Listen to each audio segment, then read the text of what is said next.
Já são 19 horas. Então, nosso amigo Craig está gravando. Hoje é o nosso primeiro encontro. Espero que estejam todos bem aí, lidando com a nossa realidade de pandemia. Então é o seguinte, ó, eu vou dar as primeiras coordenadas aqui sobre como vão ser realizadas as tarefas. Vocês podem interromper a hora que quiserem. Hoje eu tive uma aula com o pessoal de matemática industrial.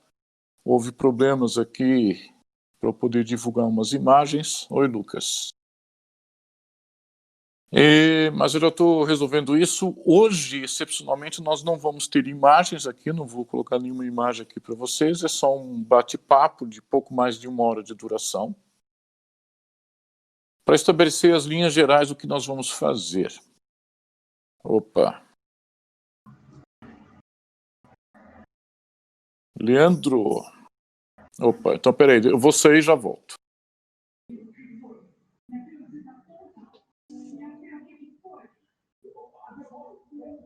E agora? Estão escutando aí? Alguém está com o microfone ligado? Deixa eu ver quem que é. Laura, tem que desliga o microfone. Grato, Laura. Então, tá tudo normal aí? Tá bom? Ok. Tá. Não, vocês podem ligar o microfone. Quando vocês forem falar alguma coisa, eu até gosto que vocês falem mesmo. Vocês podem se manifestar falando, escrevendo. Só enquanto vocês não estiverem falando, manter os microfones desligados, tá? Vamos ver. Se o volume do professor estiver baixo, vai no nome do professor. Tá, ok. Então tá, gente. Então, Craig gravando. Nós vamos, nesse primeiro encontro, dar as linhas gerais do que nós faremos e como nós faremos. Então, primeira coisa, aquilo que eu já avisei, se houver qualquer problema com o Craig, se vocês perceberem que o Craig deixou de gravar, vocês me avisem aí, que às vezes eu me descuido disso. Com relação a problemas de transmissão no Discord, às vezes acontece. A estratégia é sair e entrar de novo no canal de voz. Isso cabe tanto a vocês quanto a mim. Tá? O que é o Craig? O Craig, Daniel, é um bot, é um robô que faz as gravações para a gente aqui. Então ele faz as gravações e essas gravações ficam disponíveis em arquivo de áudio mesmo. Aqui no site, aqui no Discord, essas gravações ficam disponíveis por 7 dias. Depois disso elas se perdem, então o ideal é vocês fazerem um download após cada gravação. Eu estou no PC, será que tem alguma coisa a ver? Não sei do que está falando, Leandro. Porque eu acompanho vocês no som aqui no celular e a caixa de texto eu acompanho pelo notebook. Tá. Tá. Vamos ver, pode ser que tenha algo a ver com a sua saída de áudio. O PC tem que ver se o dispositivo de saída está certo nas configurações. Tem mais essas coisas aí, essas chatices aí do uso dessas tecnologias. Então, não se preocupem, aqueles que ainda estão tentando ajustar as configurações, seja de celular ou de PC.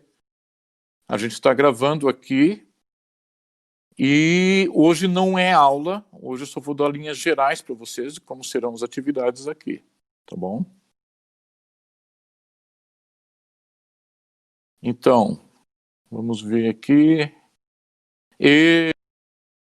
Deixa eu ver quem que tinha reclamado. Ah, tá. Peraí, só deixa eu ver quem que tinha reclamado aqui. Então, Leandro, só para confirmar, Leandro, você está na escuta aí? Só para ver se está ouvindo aí o que a gente está conversando. Vamos ver. Michel está ok. Quero saber se o Leandro está nos ouvindo. Só um minutinho, gente, só peço um pouco de paciência aí, tá? que geralmente eu não gosto quando fica algum aluno de fora, tá?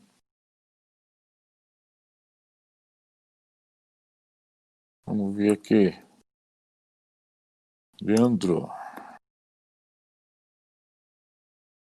Vamos ver.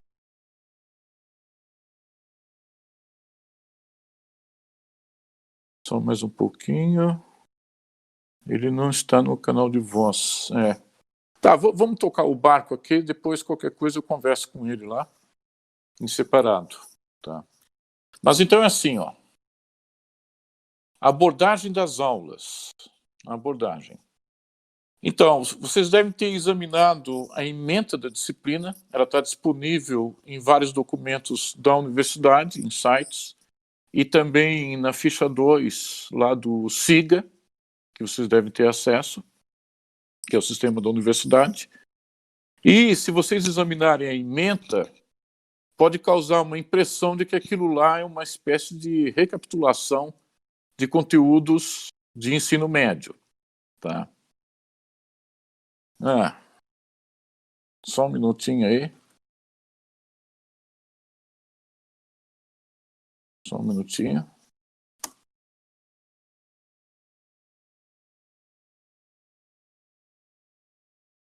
Tá.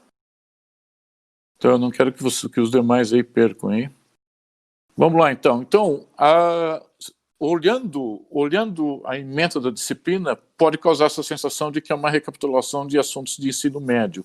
Aquele negócio de função seno, função polinomial, função logaritmo, exponencial. Então eu devo advertir vocês que não faremos isso. Nós faremos uma abordagem bem fundamentada para o conceito de função.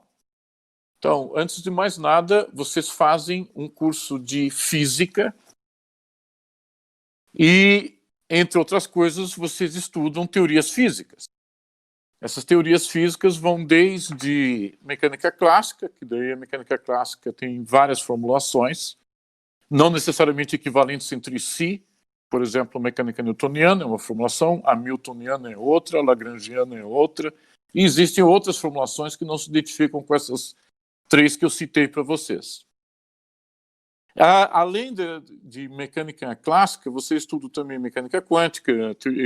Eu imagino que vocês devem ter alguma introdução à teoria quântica de campos, teorias da relatividade restrita e geral, eletromagnetismo, termodinâmica. E o que essas teorias físicas todas têm em comum é que o coração, do ponto de vista teórico, o coração dessas teorias, do ponto de vista teórico, são equações diferenciais.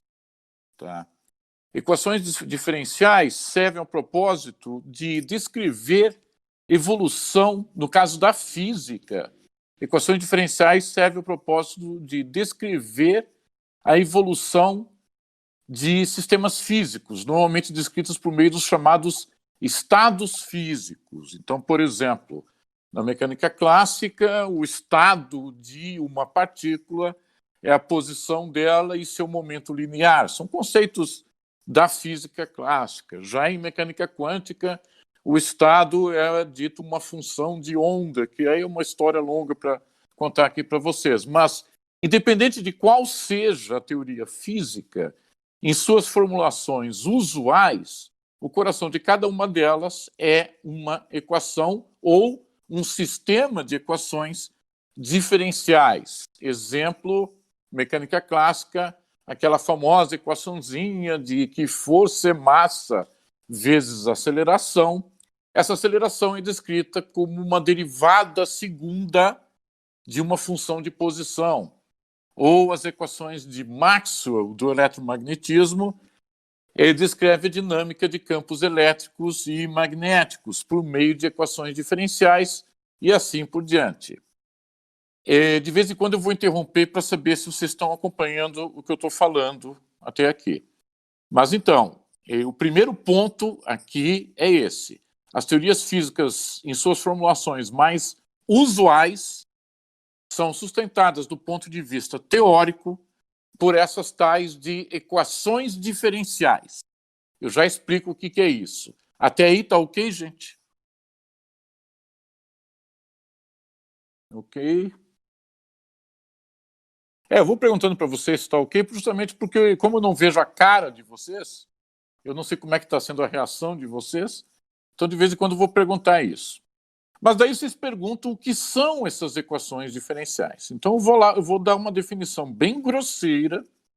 Uma equação diferencial, em primeiro lugar, envolve uma igualdade. Em algum momento eu vou ter que dizer para vocês o que é uma igualdade. Isso que eu vou dizer agora, Daniel. Tá? Então, isso que eu estou falando agora, o que são equações diferenciais. Eu não posso dar a definição rigorosa do que é uma equação diferencial, porque faltam vários pré-requisitos aqui, mas eu vou tentar dar uma visão intuitiva. Tá? Equações diferenciais são igualdades em que pelo menos um dos lados dessa igualdade envolve um operador de derivação aplicado sobre uma função.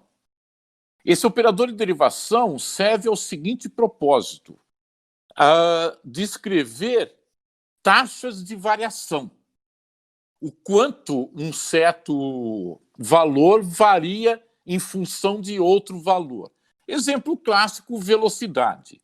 Velocidade pode ser descrita como uma taxa de variação de posição em relação ao intervalo de tempo. Quantos metros por segundo estão sendo percorridos.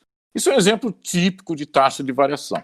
Mas essas taxas de variação não precisam necessariamente descrever fenômenos dinâmicos, ou seja, que envolvam passagem de tempo.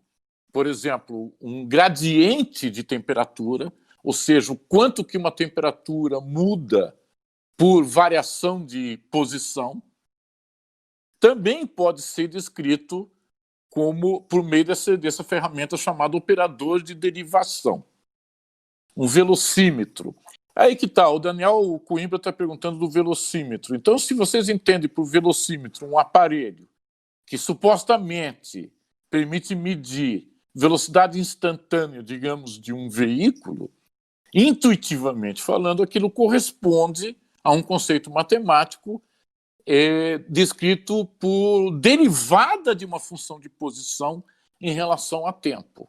Então, no caso da mecânica, se a gente está preocupado somente com posição de partículas, é claro que mecânica não se preocupa só com posição. Mecânica se preocupa com outras coisas, como, por exemplo, deformação de corpos por ação de uma força. Mas vamos esquecer disso por enquanto. Digamos que vocês estejam concentrados somente em variação de posição em relação a tempo. Então, o recurso matemático para descrever isso é a partir da noção de função. Então, o matemático, o físico matemático, apresenta uma função de posição que depende de uma variável chamada tempo e vai descrever a posição de uma certa partícula em cada instante de tempo. E aí, a tal da derivada dessa posição em relação ao tempo deve corresponder à velocidade instantânea daquela partícula em cada instante de tempo, que daí deve coincidir com aquilo que o velocímetro está acusando. Tá? Mas então, equações diferenciais... Ótimo, Leandro. Bem-vindo aí. Então, equações diferenciais servem ao propósito de estabelecer o quanto varia um certo valor que está estabelecido em função de um outro valor.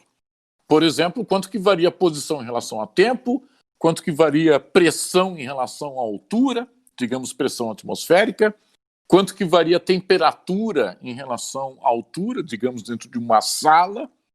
Dentro de uma sala, a temperatura no alto da sala, perto do teto, é mais alta do que embaixo, então se pode escrever isso por meio de uma taxa de variação da temperatura em função da altura dentro daquele ambiente. Isso aí se chama gradiente, que é um outro operador diferencial. Então, eu estou falando isso para vocês para tentar convencer vocês do papel indispensável que o conceito de função, que é um conceito matemático, tem para o físico teórico. Tá? Existem tratamentos para teorias físicas que não fazem uso de equações diferenciais. fazem uso das chamadas equações de diferença finita. Mas esses modelos, além de serem muito pouco usuais, eles são muito mais difíceis de trabalhar do que aqueles que fazem uso das ferramentas de cálculo diferencial e integral. Mas daí vocês poderiam perguntar o seguinte: o que tem cálculo diferencial e integral a ver com a ementa dessa disciplina, cujo título é Funções? Por isso que eu estou chamando a atenção para vocês da ementa da disciplina. Um dos assuntos que se estuda, um dos assuntos que se propõe a abordar na ementa dessa disciplina é as funções circulares: seno, cosseno, secante, cossecante, tangente, cotangente e suas aplicações. Tá? Só que daí vocês devem lembrar lá do ensino médio. Eu vou fazer uma pergunta para vocês, vocês me confirmam se eu estou certo. Vocês fizeram o ensino médio e lá no ensino médio o professor disse, aí vocês me confirmam se ele disse isso mesmo, o professor disse o seguinte: dado um triângulo retângulo, o que é um triângulo retângulo? É um triângulo em que um dos ângulos internos é reto, aquele ângulo de 90 graus. Agora, considere um triângulo retângulo que tem um certo ângulo agudo, alfa, e eu quero determinar o seno desse ângulo alfa. Digamos que esse ângulo alfa seja 1 grau. Então, imagine que vocês têm um triângulo retângulo, então um dos ângulos internos é reto, outro ângulo interno mede 1 grau, consequentemente, o outro ângulo interno, o terceiro ângulo interno, mede 89 graus. Então, imagine que vocês têm um triângulo retângulo em que um dos ângulos internos mede 1 grau. E aí vocês querem determinar o seno desse ângulo interno 1 grau. Lá na escola, disseram para vocês que o seno desse ângulo 1 grau é cateto oposto dividido por hipotenusa. Vocês confirmam isso que eu estou falando? Não foi isso que disseram para vocês lá? Exatamente. Agora vejam só. Isso gera um problema bem grave. Porque se vocês têm um triângulo retângulo em que a única informação que vocês têm é a medida dos ângulos internos, como que vocês vão calcular o seno daquele 1 grau? Porque se o seno de 1 grau é cateto oposto sobre hipotenusa, e vocês não sabem o valor da medida do cateto oposto e não sabem o valor da medida da hipotenusa, como que vocês vão calcular esse seno de 1 grau? Como que vocês vão fazer a divisão entre cateto oposto e a hipotenusa? Estão percebendo o problema?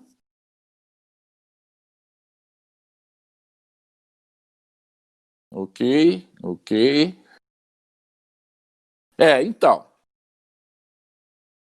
Então, para vocês usarem, utilizando a definição de radiano, não vai mudar nada, Daniel. Porque aquilo que o pessoal chama de radiano é simplesmente a razão do comprimento de um arco pelo diâmetro associado a esse arco. Então, uma volta completa corresponde a 2π radianos, porque a razão entre o comprimento do arco e o diâmetro de qualquer circunferência corresponde a π. Essa definição de π. O número π é isso, a razão do comprimento do arco pelo diâmetro da circunferência. Agora, se você dividir o comprimento do arco pelo raio, aí você vai ter o tal do radiano. É só uma maneira diferente de medir exatamente o mesmo ângulo de 1 grau. Então, se você tem um ângulo de 1 grau e converte isso para radiano, você continua sem saber a medida do cateto oposto e a medida da hipotenusa. Na verdade, a gente não sabe nem a medida do cateto oposto, nem da hipotenusa e nem do cateto adjacente. Tá ok aí, Daniel? Aí, usar a lei fundamental. Qual lei fundamental você está falando?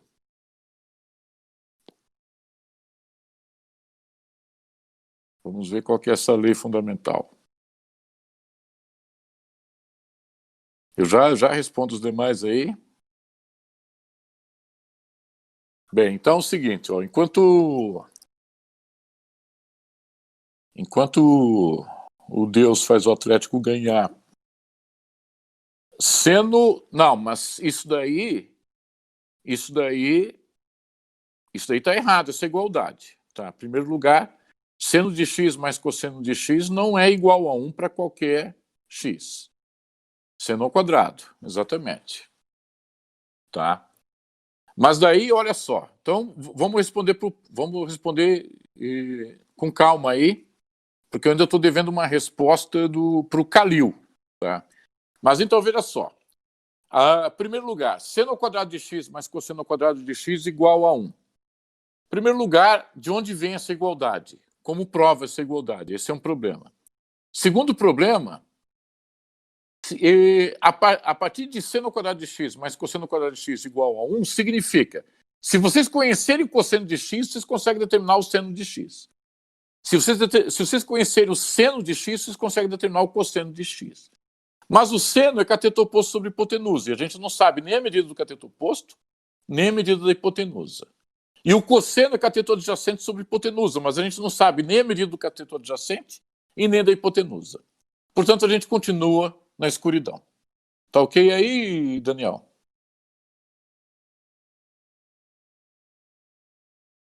Daí o comentário do Calil. Só o fato do triângulo poder ser equivalente não tem como saber as medidas? Então, essa questão do Calil é importantíssima.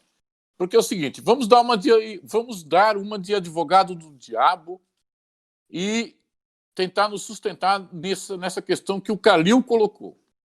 O Calil está falando de equivalência de triângulos. De fato, se a gente tem um triângulo retângulo, cujos ângulos internos medem 90 graus, 1 grau e 89 graus, qualquer outro triângulo com as mesmas medidas de ângulos internos vai ser equivalente ao primeiro no seguinte sentido. A hipotenusa de um dividido pela hipotenusa do outro vai ter a mesma proporção do cateto oposto ao ângulo alfa pelo cateto oposto ao ângulo alfa do outro triângulo. Então, nós temos essas proporções. Isso daí sai direto do famoso lema de Tales.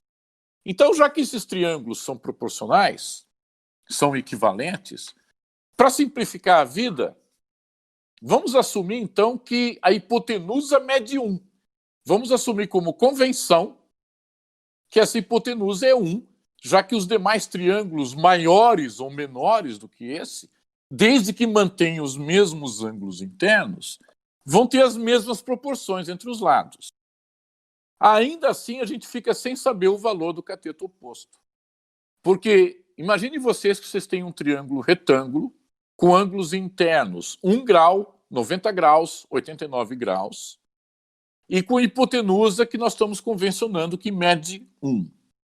Para saber o seno de 1 grau, teríamos que saber o valor do cateto, da medida do cateto oposto a esse ângulo de 1 grau. Mas nós continuamos não sabendo. Tá ok até aí, gente?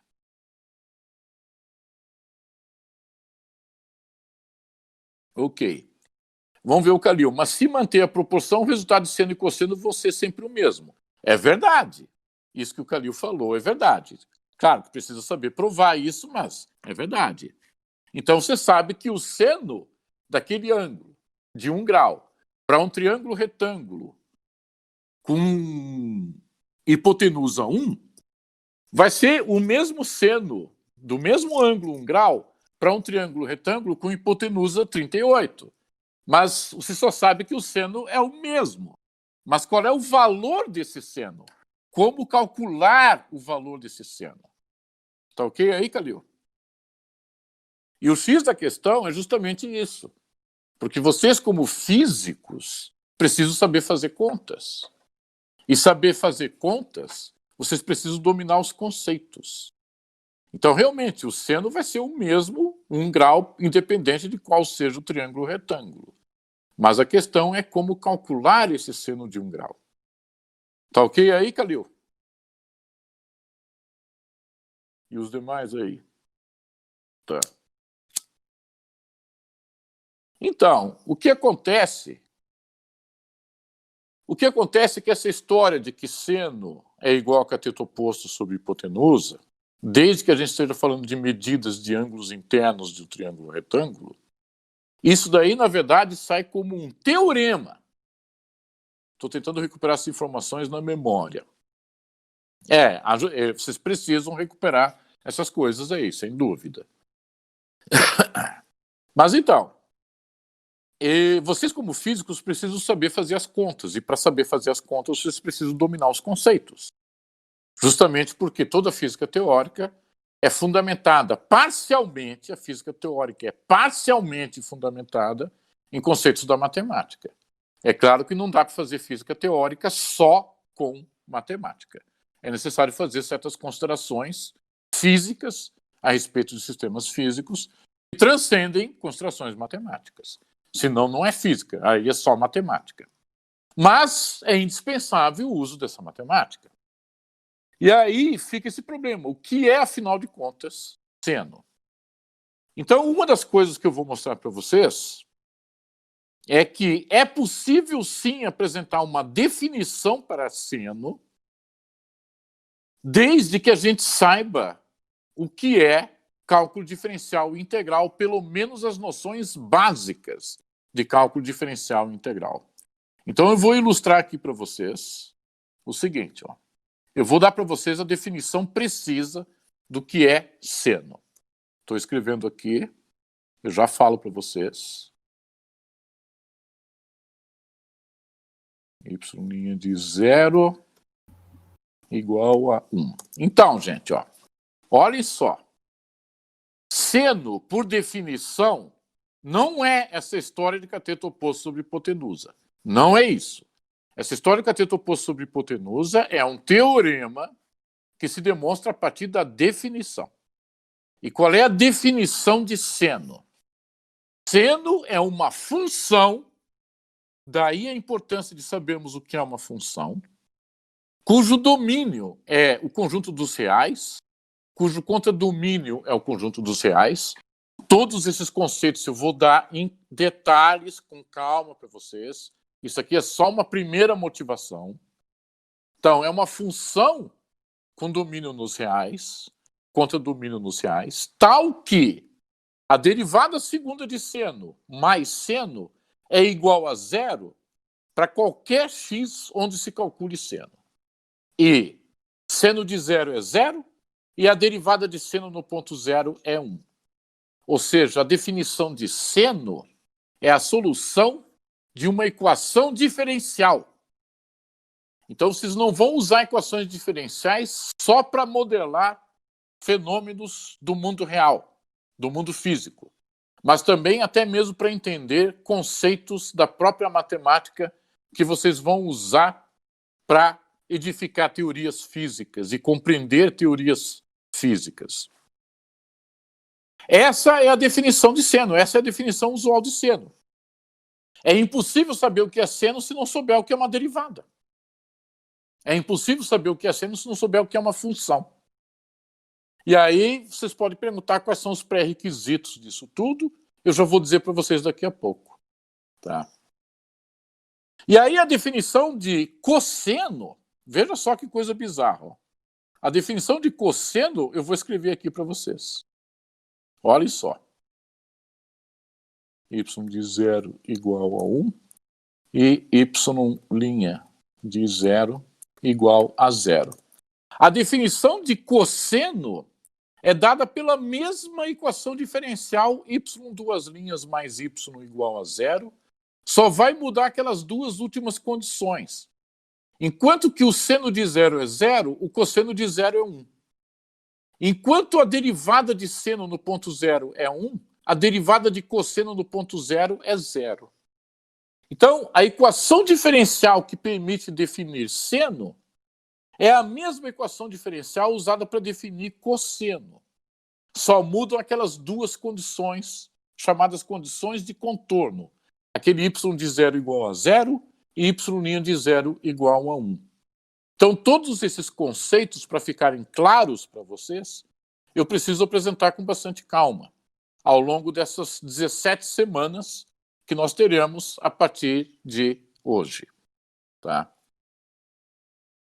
Até aí tá ok, gente? Eu já vou continuar mais. Elas são funções periódicas?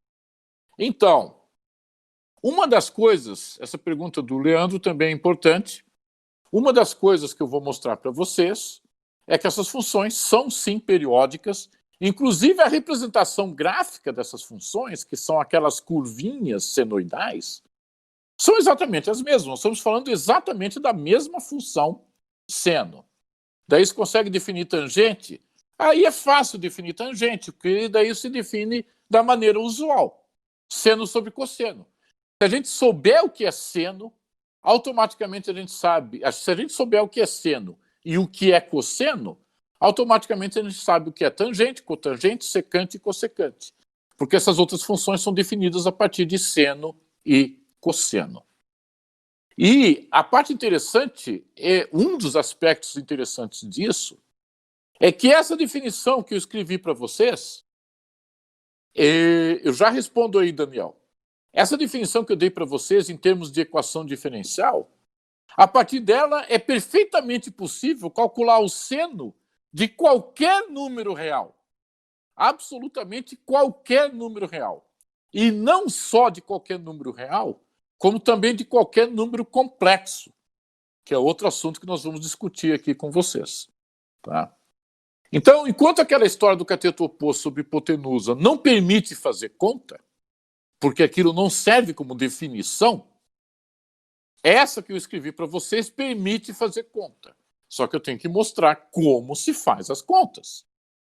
Vamos ver, o Daniel, isso me lembra muito o ciclo trigonométrico, por causa dos valores uns, eu aprendi que seno é um segmento da reta no ciclo trigonométrico.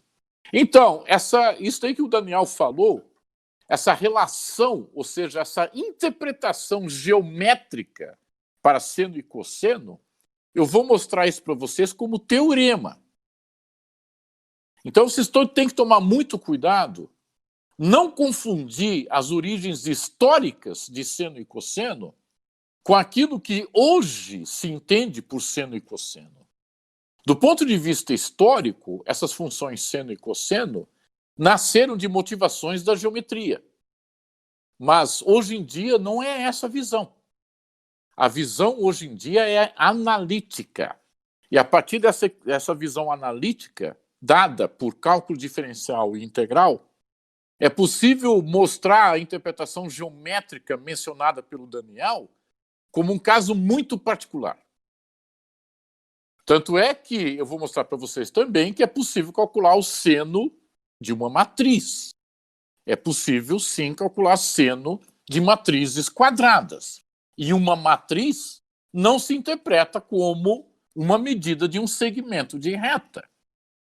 Então, isso tudo vai conferir a vocês um alcance das funções circulares, seno, cosseno, tangente, secante, cossecante, muito além dessa paupérrima visão geométrica que é dada no ensino médio, que além de ser pobre, ela não funciona, porque vocês não conseguem calcular seno de 1 grau. Vocês não conseguem calcular o seno de qualquer ângulo que não seja notável. Se vocês, por exemplo, o seno de 30 graus, 45 graus, 60 graus, que são os exemplos dados na escola, aí é fácil, aí é trivial. Mas quero ver calcular o seno de raiz de 2 radianos, ou o seno de 1 radiano, ou o seno de 3,27. Aí vocês precisam de uma ferramenta que funcione. Tá ok até aí, gente? No ensino só vimos teoremas, então. É aí que tá, no ensino médio, o que vocês viram, na verdade, foram dogmas. Aquele dogma, faça como o professor faz e você estará seguro. Voltado para o vestibular. Mas aqui o nosso foco não é passar em vestibular, o nosso foco aqui não é vocês passarem em testes, nosso foco aqui é vocês entenderem a matemática que está por trás de física teórica. Tá? Qual a diferença entre teoremas e definições? Nós vamos falar sobre isso também, Luiz Gustavo, tá ok? Nós vamos falar sobre isso, só hoje não, mas oportunamente a gente vai responder essas questões aí. Tá? A gente já vai dar os primeiros passos nessa direção a partir de sexta-feira. Tá ok? Uma matriz é formada por vetores. Aí remete ao outro problema, Leandro, o que é um vetor. Tá? O conceito de vetor é um conceito não trivial. Eu posso falar sobre o conceito de vetor para vocês fora do horário dessas aulas aqui. Se eu começar a falar para vocês de espaços vetoriais, a gente vai devagar demais, vai se distrair demais aqui, tá bom? Eu posso começar a responder essas questões fora de tópico e num horário diferente desses nossos encontros aqui, tá? Vamos ver, 3, 2, 1, todo mundo dividido por 2, aí isso em cada um, tinha musiquinha. Pois é, mas aquela coisa, Arthur, não dá para fazer ciência à base de musiquinha, tá? Seria bom se desse, mas não dá. Tá? Então vejam lá. Outro exemplo. Lá na escola, me corrijam se eu estiver errado, disseram para vocês o seguinte, que, olha só o que eu escrevi na tela. Lá na escola disseram para vocês o seguinte, que logaritmo de n na base A é igual a x, C e só C, A elevado a x é igual a n. Falaram isso ou não falaram isso? Falaram. Tudo bem. Aí se pergunta, então tá, mas o que é esse A elevado a x? Então, por exemplo, ó, o que é 3 elevado a 4? 3 elevado a 4 é fácil de conceituar. Nunca ouvi isso. Não sei se isso é uma notícia boa ou ruim, você nunca ter ouvido isso. Tá? Mas então, o que é 3 elevado a 4? 3 elevado a 4 pode ser definido como 3. O conceito de logaritmo é um conceito muito amplamente usado em física. Tá ok? Nós vamos estudar isso também. Mas, no ensino médio se fala sobre logaritmos. Então, log de n na base A é igual a x, C só C, A elevado a x é n. Mas o que é esse A elevado a x? É isso que eu estou perguntando. Então, vejam só. Digamos que o A seja 3 e o x seja 4. 3 elevado a 4 é 3 vezes 3 vezes 3 vezes 3. Ou seja, é o 3 multiplicado por ele mesmo com 4 ocorrências do 3. Tá? Mas daí, a gente já chega lá, Daniel, calma lá. Mas daí a pergunta é, e quanto que é 3 elevado à raiz quadrada de 2? Já que esse x pode ser qualquer número real, em particular o x pode ser raiz quadrada de 2. 3 elevado à raiz quadrada de 2 não é 3 vezes 3 raiz quadrada de 2 vezes. Vocês percebem isso?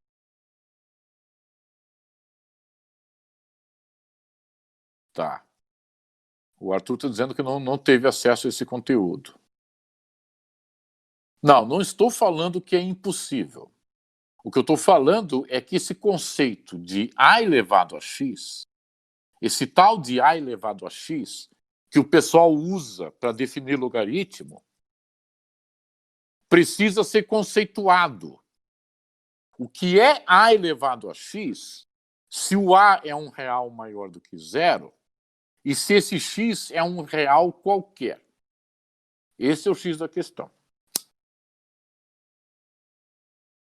O ensino médio trabalha com casos particulares. Não. O ensino médio trabalha com uma confusão. Aquele negócio é simplesmente insano. O jeito que é abordado matemática no ensino médio é simplesmente insano. Tá? Não faz bem para a cabeça. Então, o que eu estou chamando a atenção de vocês é isso. Um dos conceitos que vocês precisam na atividade profissional futura de vocês é o conceito de logaritmo. E logaritmo define-se, sim, daquele jeito, a partir desse tal de A elevado a x, desde que o A seja maior que 0 e o x R$1 qualquer. Ensino médio faz a grande maioria dos alunos odiar matemática. Essa é outra história daí. Vamos ver, apostila vem do verbo apostilar, que significa anotar em um canto do livro, anotações. Tudo batido no liquidificador. Tudo bem, paciência, mas vocês não estão mais no ensino médio. Então, nossa meta aqui é tratar a matemática de uma maneira responsável. Tá? Então, o que é esse a elevado a x? Então, para definir o que é esse a elevado a x, eu vou precisar primeiro definir um negócio chamado logaritmo natural, que é denotado do jeito que eu escrevi na tela. A letra L minúsculo, seguida da letra N minúsculo. Essa é uma função muito importante para o físico, logaritmo natural. E aí a pergunta é, qual é a definição de logaritmo natural? A definição é uma integral. Vejam lá o que eu estou falando para vocês. Eu estou falando da definição usual. A definição de logaritmo natural é dada por uma integral. Assim como vocês não podem aprender o que são seno e cosseno sem saberem o que são derivadas, vocês não podem aprender o que é logaritmo natural sem saberem integrais. Então, como o logaritmo natural está previsto, é um assunto previsto na ementa de vocês, eu não posso mentir para vocês. Então, eu vou ter que dar elementos bem básicos sobre integrais também. A ordem parece bagunçada, professor. Justamente, a ordem da ementa, aquela ementa foi escrita por alguém que tinha em mente uma repetição do que vocês já viram no ensino médio. Mas, além disso não ser estimulante, ainda por cima é mentiroso. Tá? Não, Leandro. Não, logaritmo natural não é quando a base é E. Olhem só. Logaritmo natural, aquilo que eu falei agora há pouco, a definição é uma integral. Não tem base nenhuma. Ninguém fala em base nenhuma. Quando eu der a definição para vocês a partir de integral, e para fazer isso eu preciso primeiro dizer o que é uma integral, aí vocês vão ver que não tem essa história de base. Mas mais tarde nós vamos poder recuperar esse discurso da base quando a gente qualificar direitinho o que é logaritmo natural e o que é a chamada função exponencial.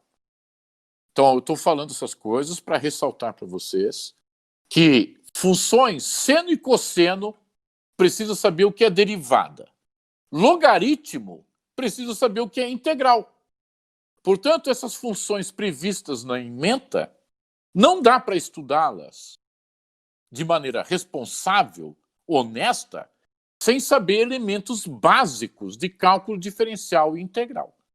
Precisa saber ter uma noção básica do que é um limite, o que é uma derivada e o que é uma integral, para daí a gente definir esses conceitos. Então, por isso que a gente vai seguir essa ordem, por isso que eu estou fazendo esse discurso aqui com vocês, que nós vamos seguir uma ordem que permita fundamentar esses conceitos de maneira honesta. Vamos ver, por que para aprender coisas que vimos no ensino médio precisamos de coisas além? Logaritmo não precisa de base? Então, Daniel, me responda só essa pergunta. O que é 5 elevado à raiz quadrada de 2? Estou escrevendo aqui, raiz quadrada de 2. O que é 5 elevado à raiz quadrada de 2? Como que se conceitua isso? Essa é a pergunta que eu estou fazendo. O que é 5 elevado à raiz quadrada de 2? Exatamente. Então, se vocês não sabem o conceito, então vocês não sabem o que estão fazendo. Não se faz matemática e, consequentemente, física se vocês não souberem o que estão fazendo. É simples assim. A matemática não se faz por repetição de procedimentos que um dia alguém resolveu inventar. Isso não é ciência. A atividade científica exige justificativa. Sem justificativa, vocês não têm ciência. Tá ok? Matemática não é repetição de procedimentos. Matemática não é fazer o que o professor faz, imitar o professor ou imitar o autor do livro. A gente vai, sim, ver o conceito de função contínua, Leandro, até porque a gente vai precisar desse conceito. Tá? Então, eu estou falando essas coisas para vocês porque, por um lado, nós temos uma ementa que prevê a gente estudar funções polinomiais, funções racionais, funções circulares, seno, cosseno, tangente, cossecante, etc. Funções logarítmicas, funções potência. E esses conceitos exigem noções de cálculo. Então eu preciso dar noções de cálculo para vocês, pelo menos o básico, o mínimo, o minimorum, para vocês entenderem o que são essas funções que a gente precisa estudar, para depois vocês começarem a usar essas funções. Tá ok? Essa é a primeira observação que eu faço. Índia está digitando. Daí, o que mais? Mas aí que tá, vejam só. O pessoal está digitando. Essas funções, seno, cosseno, logaritmo, funções polinomiais, todas elas são definidas sobre os números reais. Só que daí vocês perguntam, mas o que é um número real? Isso é outro ponto. Para saber o que é um número real, vocês precisam primeiro saber o que é um racional. Mas antes de saber o que é um número racional, vocês têm que saber o que é um número inteiro. Mas antes de saber o que é um número inteiro, vocês têm que saber o que é um número natural. E antes de saber o que é um número natural, vocês têm que saber conjuntos. Então, o nosso ponto de partida, a Laura está dizendo, meu Deus, sim, isso daí é o mínimo, isso daí é o café com leite. Laura, se houvesse um jeito mais fácil de fazer as coisas, pode ter certeza que as pessoas fariam. Ah, Laura, estou lascada. Eu espero que não, por isso que eu vou dar atividades para vocês, eu já vou falar para vocês daqui a pouco sobre essas atividades, tá? Mas se a Laura, quando diz que está lascada, quer dizer com isso que escolheu um curso difícil de fazer? Sim, escolheu um curso difícil de fazer. Então, realmente, vocês escolheram uma área difícil. Vocês escolheram uma área difícil. Inclusive, esse é um momento oportuno para vocês pensarem com calma se é realmente isso que vocês querem. Porque é um assunto difícil de estudar. Tem conteúdo sobre conjuntos e material de apoio. Tem sim. Tá? Eu já falo sobre isso daqui a pouco. Então, resumidamente, para vocês poderem usar essas ferramentas, funções circulares, logarítmicas, vamos ver. No caso dos números reais, a definição por meio de axiomas não é suficiente. Para vocês físicos, não. Porque se eu dissesse para vocês que o número real é qualquer elemento de um corpo ordenado completo, vocês estariam com um problema gravíssimo de como lidar com isso. Eu não vou poder fazer isso com vocês, Gabriel. Tá? Vocês não são alunos de matemática, vocês são alunos de física. Eu preciso fazer uma adaptação desses conteúdos matemáticos para as necessidades de vocês físicos. Então a gente vai tratar a coisa da maneira mais facilmente acessível possível via intuição, mas tentando não comprometer os fundamentos matemáticos desses conceitos. E o nosso ponto de partida é teoria de conjuntos. Teoria de conjuntos, tá ok?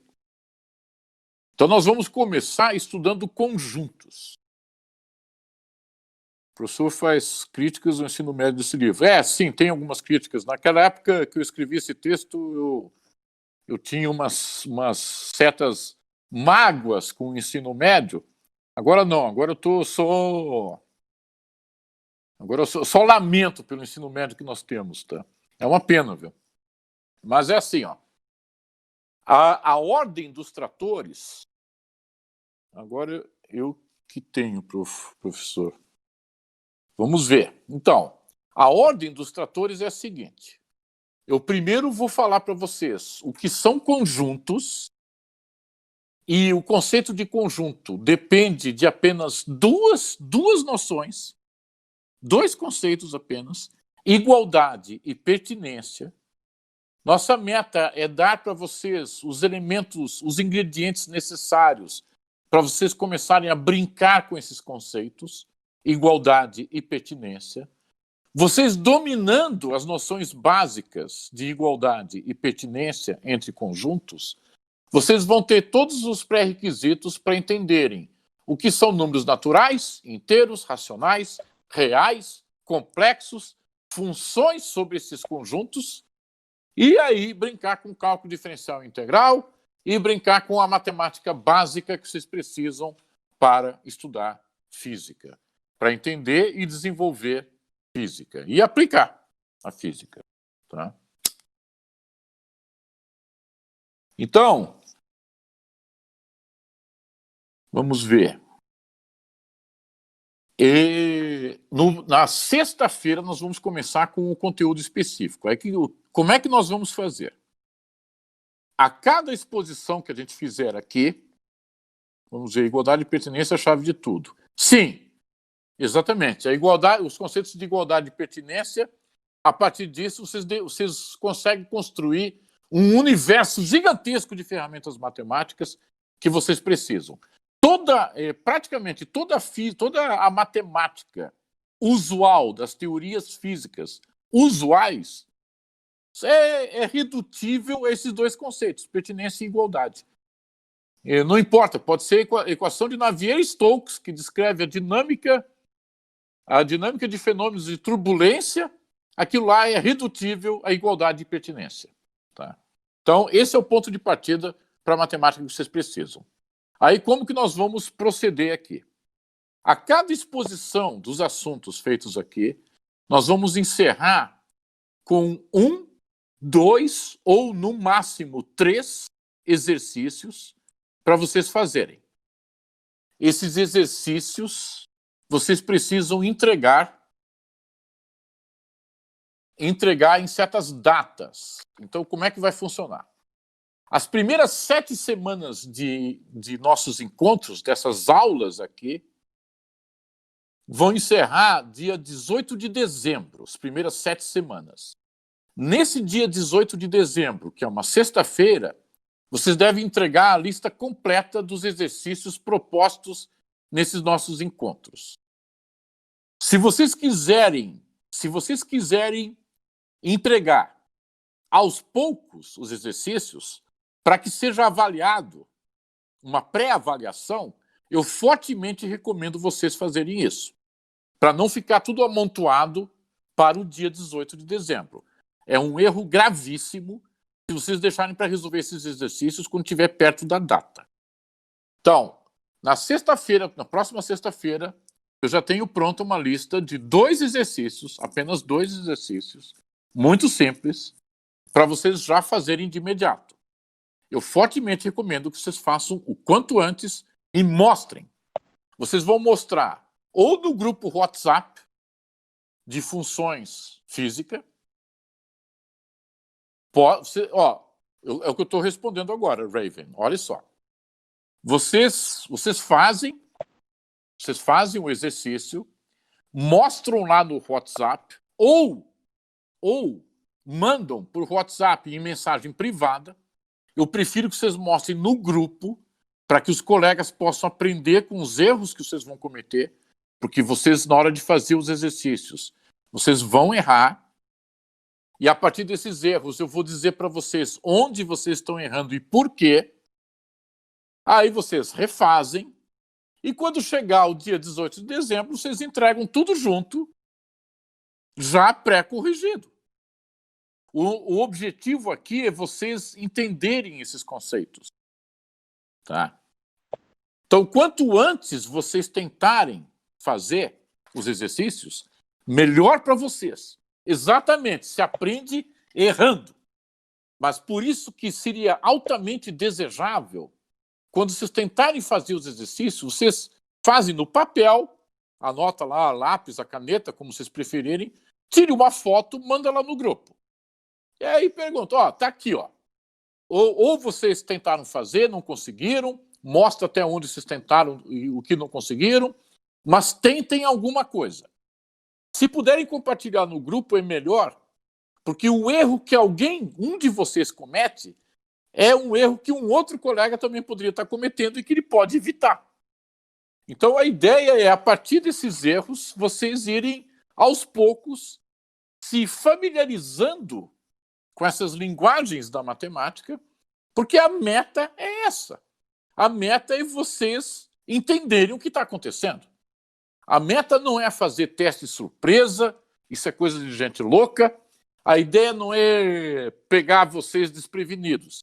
A ideia é aproveitar, tirar proveito do interesse de vocês em física e matemática. Não ter vergonha de mostrar mesmo sabendo que pode estar errado. Exatamente, porque a questão da vergonha é algo que só atrapalha. Porque eu não estou interessado em vocês.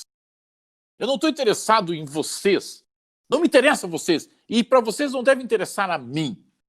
O nosso foco aqui é a matemática.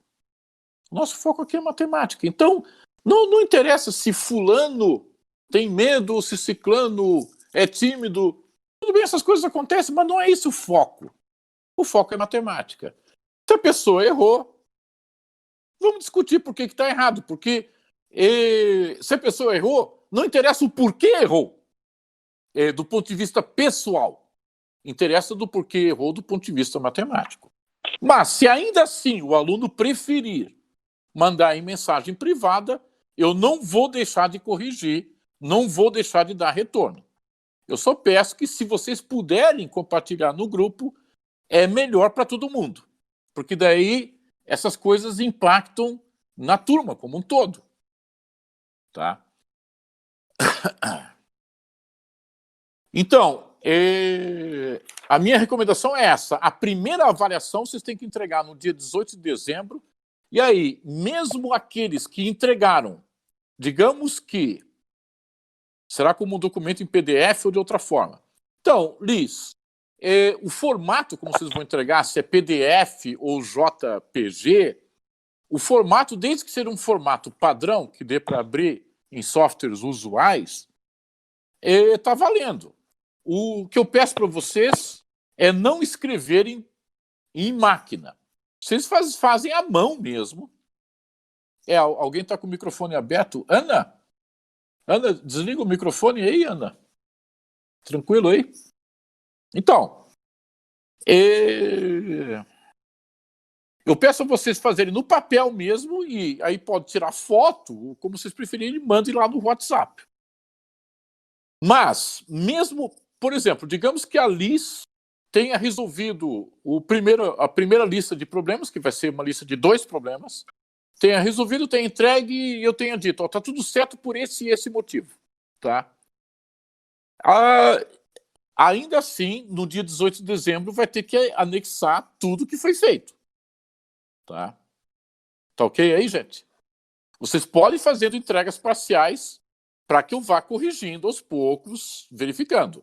Mas, à medida que vocês vão fazendo, vocês vão armazenando essas soluções de vocês, vão guardando, e aí no dia 18 de dezembro vocês mandam tudo junto. Porque daí para facilitar a correção. Tá bom? Para não perder de vista nada aí. Então, essa é a primeira tarefa.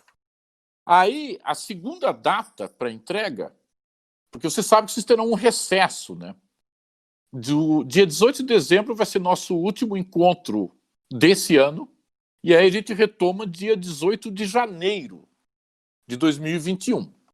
Aí nós vamos ter mais uma sequência. Nessa segunda sequência, nós temos uma nova data para entrega, que é 26 de março. 26 de março. Tá? Nessa data de 26 de março, vocês vão entregar o segundo bloco de exercícios, que daí vão ser relativos às semanas 8, 9, 10, 11, 12, 13, 14, 15 e 16 de nossos encontros. Será por meio da entrega desse trabalho, será feita a confirmação de presença. Osias, eu não estou interessado em fazer confirmação de presença. Para mim, não interessa se vocês estão acompanhando as nossas atividades online. Para mim, interessa que vocês aprendam matemática. Então, por exemplo, se houver um de vocês que não suporta minha voz, ou não suporta minha presença, não interessa. O que interessa é que vocês deem conta da matemática. Tá? Então, não vai ser feita cobrança de presença. O que eu vou avaliar é assim, se o aluno entregou todas as atividades, no sistema eu vou colocar presença 100%. Se não entregou nada, eu vou colocar 0% de presença. Tá? Vai ter gente que pode ver as aulas apenas pelas gravações. Exatamente. Vai ter gente que, por vários motivos, a pessoa precisa trabalhar, precisa de cuidar de assuntos da família, assuntos pessoais. Não pode assistir a aula durante a apresentação no Discord. Não tem problema, as gravações estão aí para isso. Às vezes a rede cai, tem mais essa ainda. Tá? Então, o importante, o meu foco aqui é vocês tentarem, da melhor maneira possível, se familiarizar com os conceitos matemáticos relevantes para esse estudo inicial sobre funções. E nós vamos focar em funções reais e falar um pouco sobre funções envolvendo números complexos. Tá tudo claro até aí por enquanto, gente? Eu já falo do exame final aí. Tá. Daí, vamos ver. O professor pode tirar dúvidas por WhatsApp nos finais de semana? Essa pergunta é divertida. Se eu posso tirar dúvidas por WhatsApp nos finais de semana? Olha, no meu caso, por definição, eu não durmo. Tá? Então é o seguinte, os dias da risada.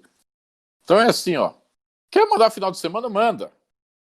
Eventualmente pode acontecer de eu demorar para responder um pouco. Porque, tirando a brincadeira de lado, é assim, eu posso falar um pouco de algo de caráter um pouco mais pessoal.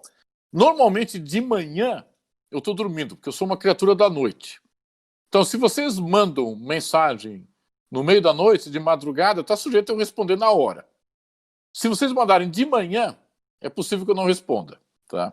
Não responda na hora, mas que eu vou responder, vou. Vocês não vão ficar sem resposta.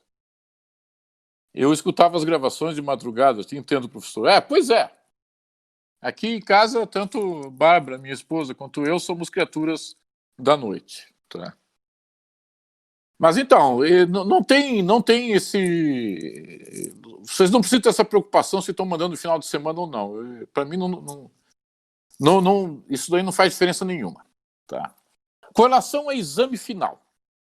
Exame final, a situação é a seguinte. Digamos que vocês façam essas entregas da primeira avaliação, dia 18 de dezembro, segunda avaliação, dia 26 de março, e não alcancem a pontuação necessária para aprovação, seguindo as regras que você já conhece da universidade, aí o exame final consiste em refazer a segunda lista de exercícios, aquela que entrega 26 de março, para entregar dia 2 de abril. Vocês podem facilmente evitar a necessidade de exame final se vocês seguirem essa recomendação que eu faço para irem fazendo entregas parciais para que eu vá corrigindo aos poucos o que vocês estão fazendo. Porque se vocês deixarem tudo amontoado para as datas de entrega, somente para as datas de entrega, corre o sério risco de vocês ficarem para a final, e aí vocês vão ter um intervalo de tempo muito curto para refazer a segunda lista, e aí a chance de aprovação é bem remota. É bem remota. A experiência que eu tenho é que os alunos que deixam para resolver essas questões em cima da hora, não são bem-sucedidos. Então, fortemente recomendo que vocês vão fazendo à medida que forem entregues esses exercícios. Por isso que eu estabeleço, no máximo, 3 exercícios por aula, justamente para evitar uma sobrecarga, que eu sei que vocês têm outras obrigações, além desses nossos encontros de segundas, quartas e sextas. Tá ok aí, gente?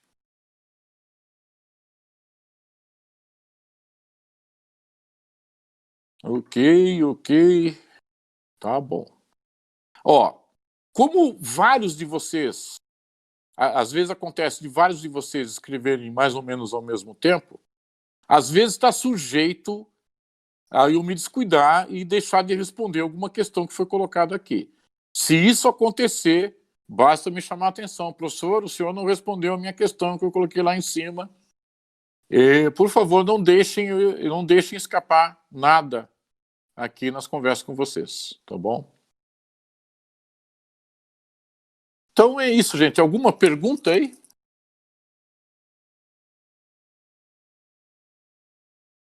Ah, sim, uma coisa que eu esqueci de dizer, só mais uma questão aí, agora eu lembrei.